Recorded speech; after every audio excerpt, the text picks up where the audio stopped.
Hey, what's happening, Fight Week Show fans, Fight Week Show people? Then we are back with another episode of our interview, our fighter interview, and today we have Terence, the Black Panther Balelo. How you doing, my brother? I'm doing You, well. I'm doing well, Ola. I'm a good oh, spirits. I'm a good spirits, my brother. I like the intro. yeah, I like the intro. I like the intro. yeah, yeah, So man. it's dope. Salute. Yeah, man. Thank you for joining us today. I mean, we we've been trying to get this together, but we ended up today, and I'm glad you're able to pull up on the Fight Week show with all the love that you keep on showing the Fight Week show. I appreciate it, my brother. You know what I mean? I know it's true. It's true from the heart from you when you deliver those moments, bro. Number one, I have to congratulate you. I have to congratulate you on your belt, on winning the bantamweight title, interim bantamweight title, the EFC interim bantamweight title. But before that, the circumstances that you won this title in is crazy. All right, and I just want everybody to put into context what you're able to achieve here, because I said to some of my friends, this could be the most single greatest MMA combat that I've seen, because of the circumstances that surrounded it, because I haven't quite heard one like that before. So take it from the top for us, when you got the call, what you was dealing with, how everything came to be, how the odds were stacked against you, the whole traveling, because I was in communication with you. But I want you to tell our audience, how we really went with you, my brother. Please break it down. Yeah. So after the last one, obviously we did an interview. We did an interview after the last one. I told you Yeah. where I was at. I was in good spirits, but still, it still haunted me a little bit. Getting finished like that, and in a big fight, in a major fight where I was winning, Mm, and just me making that small error, it kind of pissed me off a little bit. But it's cool. I kept that faith in God. I kept that belief in myself and in my team. And yeah, I just kept training and training, but I wasn't training like trained like I have a fight camp or like I had a fight coming up. I was just in the gym, just having fun with the guys and helping out teammates of mine, and just being me and doing life, enjoying life, going to the beach, meeting up with some new people, just having fun and just enjoy life a little bit. And I remember the Wednesday evening, I was about to go out and have a few drinks, and something just told me don't go out, don't go have a few drinks, bro. And I was like, "Oh, what's going on?" And I started speaking with God also the Wednesday evening, and this is asking him then to guide me, like what's happening, what's next for me, show me a mm, direction, because I'm all over the place now, and mixed emotions, I'm up and down, and yeah, and Thursday morning, 8 a.m. I get a call and I look at it and I'm like, who's this? I just see this number and I'm like, who's this calling me? I want to get a nice sleep in.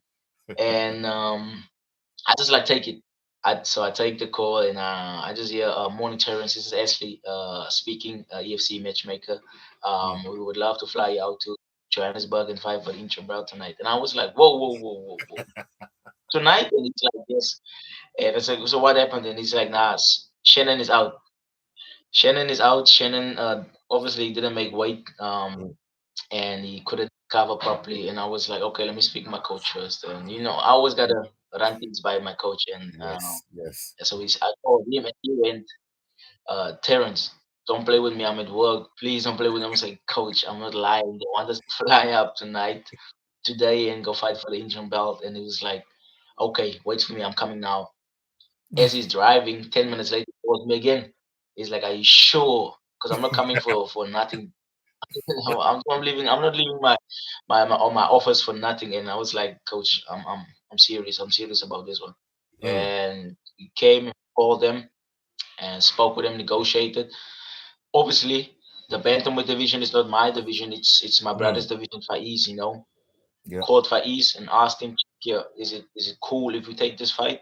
And he said, "Go do your thing. This is your time to become big. Go win a Mm. belt. I already won a belt. This is your time to win a belt as well." So, and I said, "Thanks, brother. Appreciate it." And Mm. that word stuck with me the whole day. And booked our flights. Got to the airport. Called you. Have a nice chat with you at the airport. And flight plane got delayed a little bit. Twice on the plane, watching some fights of Musa and just trying to figure him out what to do. And I saw he likes to load up his right hand. He's got a counter right hand. And we got in Joburg at 5 from the airport straight to the hotel. Change, pack, boom, straight to the arena. Got there. It's like everyone was waiting for me to come, and the people, the EFC staff, the people out of the way, move, move, move, move. Camera here, Wow. camera. Everyone is looking in the arena like, what's going I on? saw, Is I this saw dude your fighting outfit again? as well. You turned up like a superstar, brother. I have to, brother. I have to. I have to. And everyone is looking at me like, what's this dude looking? He's fighting again? And I was like, yeah, I'm fighting again. You damn right, I'm fighting again.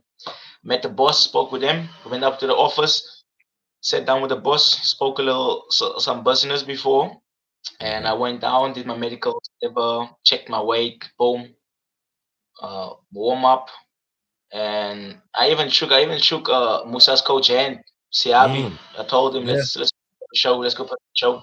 But I Mm. could see they looking at me like, nah, you don't stand a chance with Musa. Mm. That's how they looked at me, and most Right. of his fans was looking at me.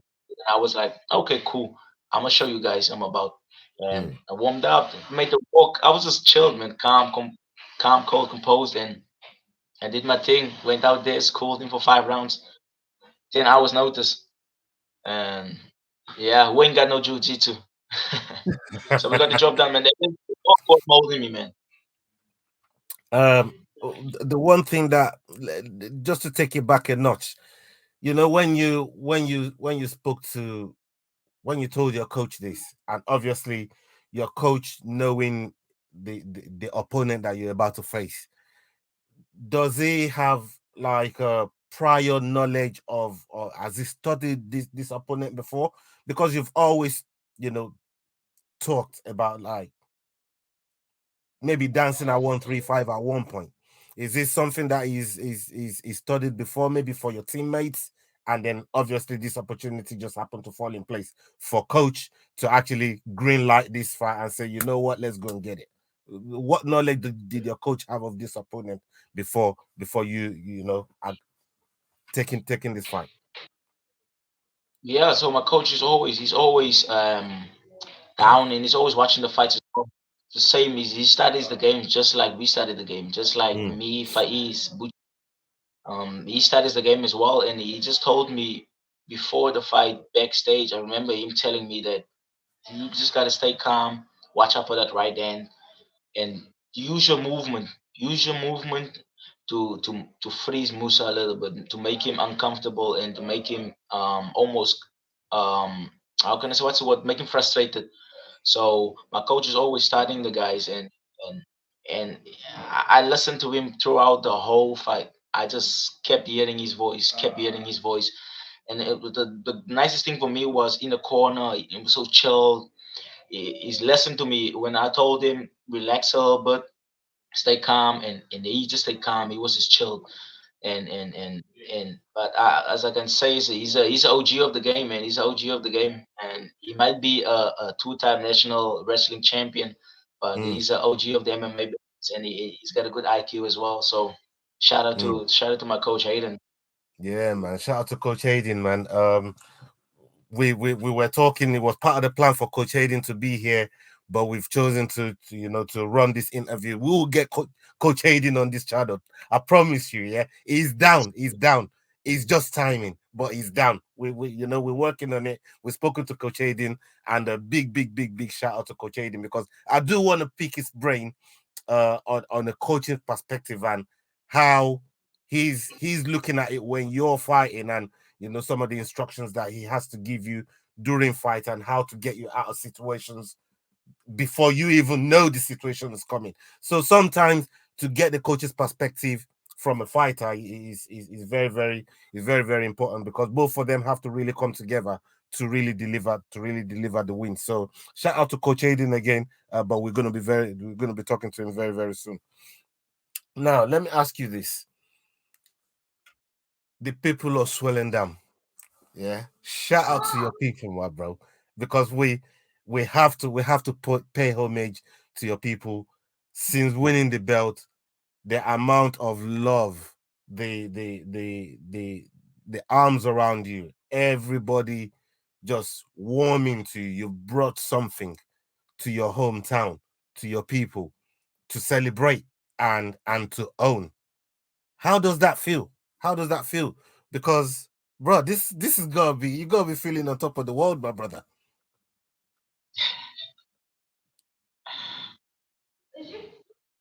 Yeah, it's all it's I'm still trying to wrap my head around this whole thing, man. This whole Mm. everything, man. Winning the belt and me getting myself painted by this guy named Donovan. Oh, shout Shout out out to to him him. for doing I saw that. amazing and just putting me on that wall of fame. Mm. And basically I'm one of the first ones to be on the Wall of Fame, and I'm honored, and I'm still amazed by everyone in Swellendam who supports me, the love I'm getting from the people that side. At the beginning of my career, Mm. they weren't sure where I was heading. But every time I told myself when I get back home, I could see three or four people come to me and be like, "No, I'm watching your stuff. I'm watching your stuff. You're gonna be big. You're gonna be big." And it's the Mm. more and more I got these victories, the more I started kept performing and just showing them and putting myself out there and to inspire them. And the whole Swellendam is they know the Black Panther now, and they support me on this journey. And I'm honored to be from Swellendam and representing Swellendam and my people and all the youths out there. And yeah, it's amazing. I'm grateful. I'm thankful. I'm blessed, man. I'm just a blessed dude here from here on out. Ola, paid in full, paid in full. It's fantastic to see the love, the wall of fame, like you said, with the mural is absolutely incredible. Very good job by the brother that put that together. Shout out to him. And you know I mean, I'm thinking Black Panther shouldn't really walk through the whole of Swellendam and have to pay for food in the restaurant again. You know what I mean? And when this brother walks into a pub, give him a drink. One of them, you know what I mean? You've really put the people of Solendam on the map, and you've made them proud. And yeah, they should be proud of you. You're one of their sons, and it's something that is a proud moment for them. And they deserve it. They deserve it. You deserve it. They deserve it. Your people deserve it. And we don't think it's gonna end there. This is just the beginning. This is just the Just beginning, the beginning. and the people of Sweden better be prepared for it. There's gonna be more of these moments to come. So shout out to your people. Now to the family, your close family that are there with you.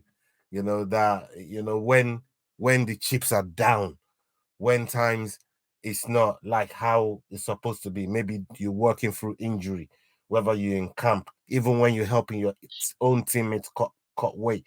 We talked about that the other day when you was on the watch along with us. All those tight knit, you know, people that you got with you. What was what was their whole feeling to you going out and completing this job and focus on the next job ahead? Yeah. It's how can I say, the people I have around me, Ola, like they always say, surround yourself with good people, Mm. people that have intentions. People that's when they see you coming, they light up. They get this glow. They get this great feeling when you around them. So I always told myself that for me to go far in this business as a mixed martial artist and as a businessman in the mm, fight business. I gotta surround myself with great people. I have to have a small group that I know that I can trust with my whole life, and my family, man. Shout out to them as well. My grandma, she finally met my coach. My coach finally met them. It was hey, nice Wednesday, them having brilliant. a chat with my grandfather and them telling him stories about me being a small kid. Back then we used to watch WWE. I used to make my Mm, own belt with I used to cut out my own belt, and I was just carry that belt the whole time, and just telling them I'm gonna be like John Cena. I'm gonna be like I'm gonna be this superstar. I'm gonna do these big things. I'm gonna be a mm, WWE superstar.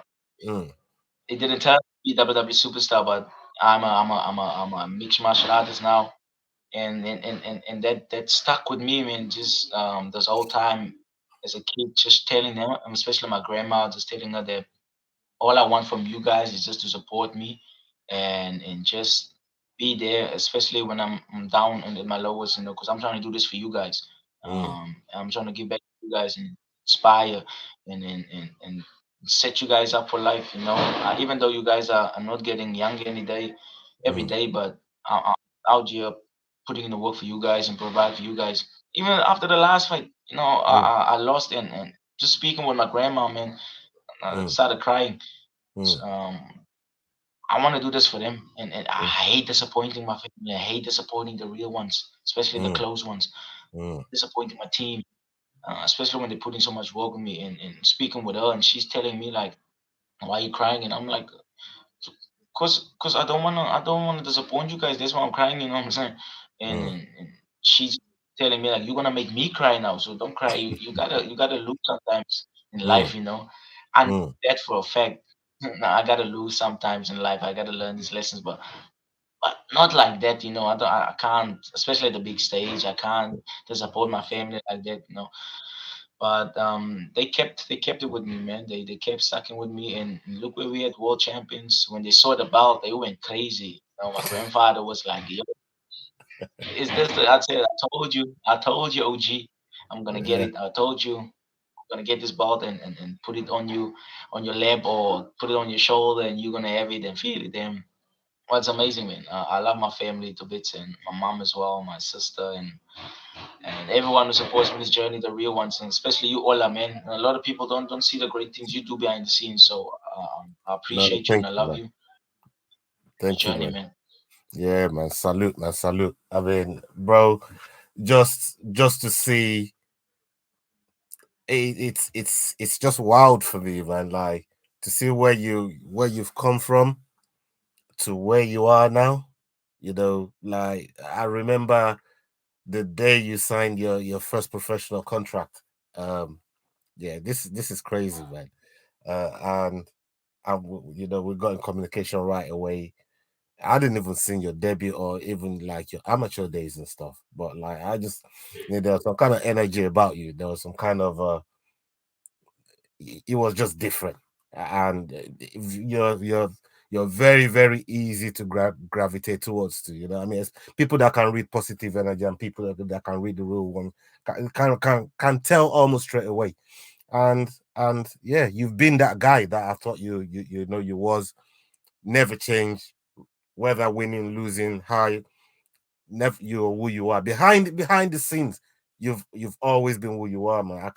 I can't show you enough love and respect more than I'm doing here, man. And salute to you, and never change. Keep going, bro, because if you ain't broken, why change it? You know, you're a superstar in the making, and one day people are really gonna see that. Oh, okay, why didn't I jump on this train early? Why didn't I see this before? They're gonna see. They're gonna see. Remember we said that here on the FightWeek Show, man. And big love to Terence Balelo here. Now, I wanted to ask you about when we're talking about day ones, people that really started with you from the beginning, and I saw this really got me when I saw you post it. You and your brethren, Heinrich Jacobs, the butcher, 61. Like, bro, when I saw both of you in the garden with the shovel, just digging out the garden, trying to make a little buck here and there, and the story that you told behind that post, that really got me, man. And the two of you you still moving today, still chasing the dream today. What is it like him supporting you through this whole journey and you supporting him in his own journey and his own come up?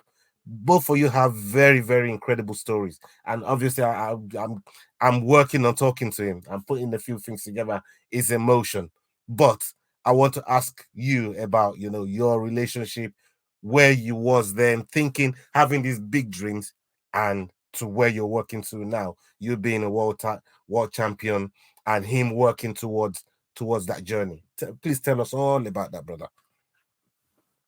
Yeah, so how it started off with me and Butcher coming together. It started. It's cool. I was dating his cousin at the time, and I was known as a player, as they say. Player, And player. I was known as a player. Uh, So to tell him that, yo, this dude that's is getting with your cousin, he's a player. You gotta check him out. And he would always trying to like beef. It wasn't like really beef, but it was just a cousin protecting his cousin, mm, and she ended up kind of cheating on me, with the X-Men, mm-hmm, and that's where he turned the whole corner, and he told me like, yeah, check your bygones be bygones. I was wrong, and I was like, nah, it's cool. I told you I won't cheat on your cousin, bro. mm, And after that, we just started clicking, and see each other. It's cool, talk here and there. And he showed me that video of Connor. Ever since him showing me that video, we just said to each other, picture this, me and you, we do something that no one has ever done in Swellendam. Let's become MMA fighters. That's history mm. already. Then You two are we the first become, MMA fighters that come out swelling them. yes, Wow, sir, yes, sir. wow, And I incredible. told him that picture we do that, we make history. They Mm, can say whatever they want to say. We might not become world champions, but if we become MMA fighters and do it live on TV, that's history. So we mm, just kept training. We started training in the garage. We had one bag, two pair of gloves, some dumbbells. We would just beat each other up in the garage crazy. every day, just improving, just getting ourselves ready for what we're gonna expect, or what we're gonna receive in Cape Town when we go to a real MMA gym. And yeah, fast forward to 2019. We finished school 2018, 2019. So we told our parents, we saved up some money. We hustled through the holidays.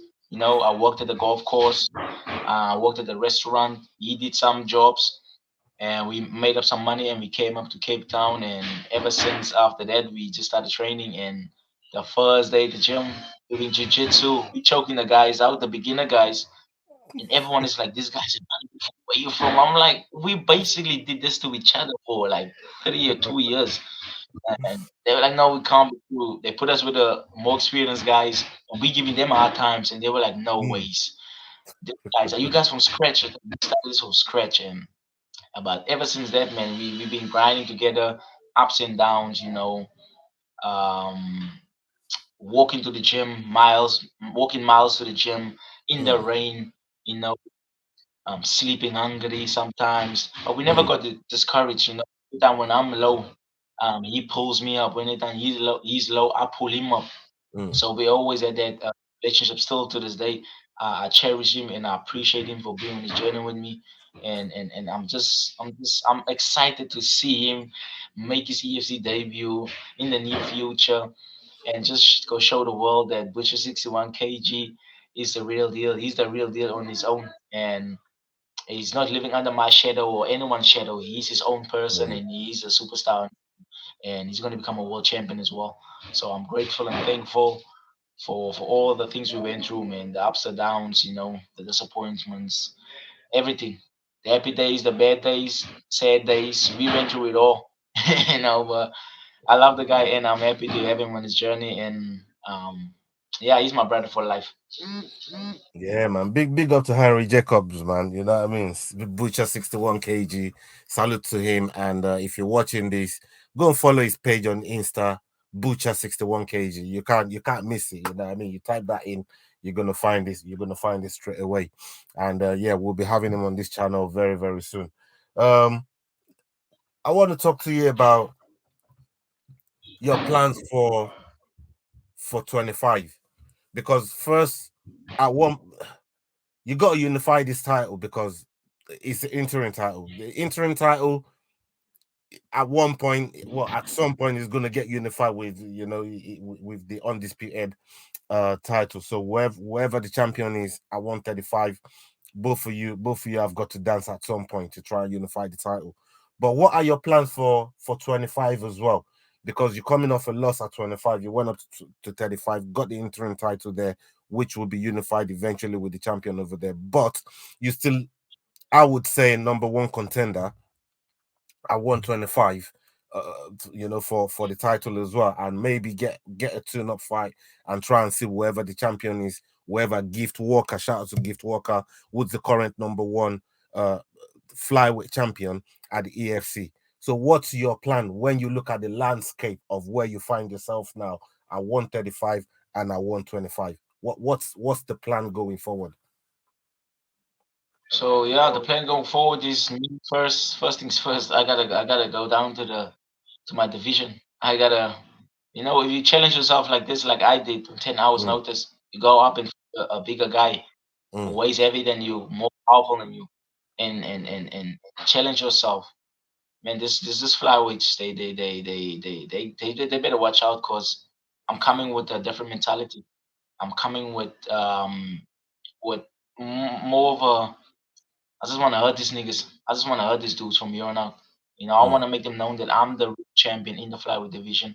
mm. And whenever Gift and Tumelo saw their thing out or when are they fighting, I want next on that. So I know the Brazilian has been talking and running his mouth on Instagram, begging me for a fight. I was gonna say, shout out to Magno Popeye as well, man. He's been in the mix and he's always jumping in them comments. You know what I mean? He wants a piece of you. I know you want a piece of him as well.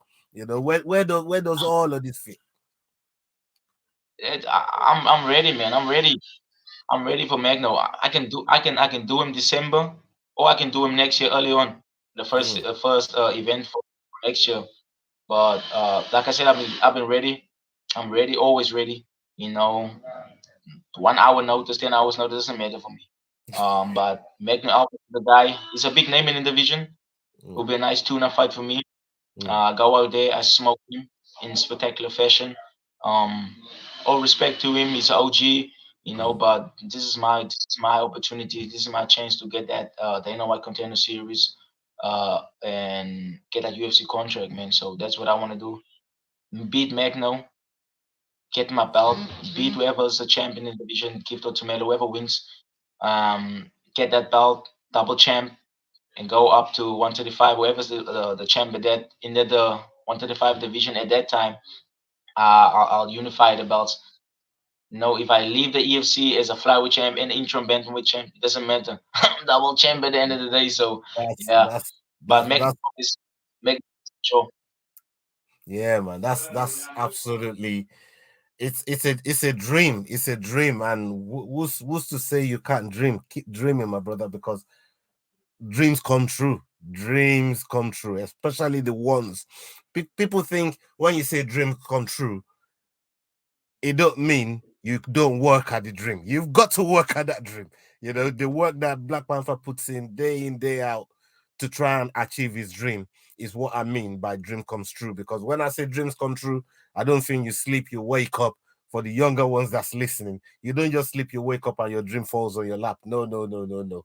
You gotta go out there and get it. You still gotta put in the work. You still gotta face challenges, like what Black Panther is saying. But who's to say, being a double champ before you leave the EFC for bigger pastures, like you said, the Nawai Contender Series, because we know you're not new on this channel. Everybody know that your UFC aspirations are right up there at the top of the list of your priority, but you're still taking things day by day, fight by fight, and situation by situation. So we get it, and we're on this journey with you, brother.